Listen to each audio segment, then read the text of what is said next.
aka kanya uri kunyumva mu bihugu by'Iburayi hari izuba rya kasaruhara, ni izuba riteye ubwoba ku buryo bukabije. Ubu nuri gusengera ari gusenga afukamye kuko ahenye inyo yacumba umwotsi. Ni izuba riri gutwika abantu n'ibintu. Ibaze ko ikigo gishinzwe ubuzima ku isi World Health Organization cyatangaje ko abarenga 1000 bamaze kwitaba Yesu n'Imana. Inyamaswa nazo zagorewe mu gushya. Ubona akanyamasyo karimo kugenda kurusha ya moto ya Sipiro mu kurihunga. Ibyimbabura na gazi ubu byibagiranye, uri gushyira ipanu ku zuba icyo utekeyemo kigashya. Imimbweti nayo amajanja ari gushya byakomeye. Abambaye sakamambiri ziri gushonga zikabacikiraho zikiri nshyashya. Ikosa ni ugukoza ibirenge hasi kuko urashya ukabyina ndombura ya solo nta muziki uhari.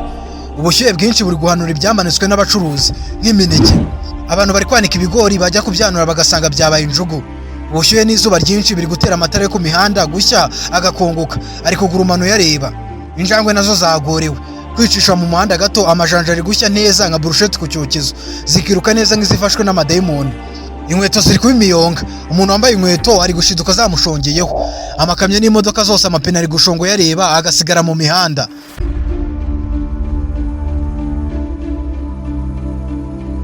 Za modoka zikoze muri plastike uri kuza ugasanga yabaye itanura. Sasanga aho waguze modoka biri kurangira atayitwaye ahubwo atwaye amakara yayihindutsemo.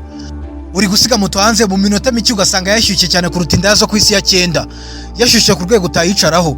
Imbwa ziri kubyina ibisirimba zitari mu rusengero ahubwo ubushyuhe bw'izuba buri kuzitwika bya nyabyo. Ibyo gusiga moto ya hanze uri kuyicaraho akabuno kagashya nk'uwicaye ku mbabura yakamo umuriro w'amakara.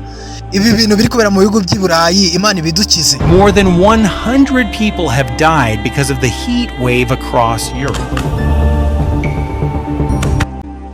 Ibihugu birimo Spain, Ubufaransa, Ubudage, Ubutaliyani n'ibindi by'Iburayi birimo kubonera iby'imbwa yaboneye kwiriba. Nako iby'inda yo muri Irani yaboneye mu buriri n'umugabo wayiguze. Igihe igisasu giturikirayo yasohotsemo yiruka amakarisa ari mu mutwe, umugabo nawe amapantaro ku mavi boshye ikinyogote.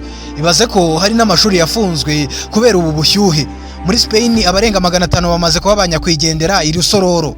Leta yafashe umwanzuro wo kugenda inyanyagiza amazi ku bantu yifashishije imodoka z'ibikamyo ikayamena ku bantu nk'iri kuhira ibihingwa, ubundi nabo bakanezerwa.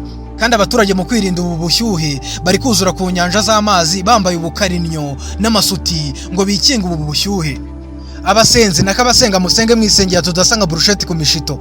Abafite uruhara nk'urwambo uyoboke byaba bivuze ko rigeze mu Rwanda uruhara rwacumba umwotsi kizimya mwoto akaba ariyo itabara yonyine. Iki gihe cy'impeshyi ndabona gikakaye, ariko amavideo meza nk'aya y'impeshyi wayasanga kuri YouTube channel yitwa Impeshyi Videos, kuri TikTok ni Soundchita, kuri Facebook bikabutyo. Ubwo ugahita umenya ko uri kubivuga yivuze ibivugwa bikimara kumenyeshwa aho wabivana. Nje ndi Sanochira.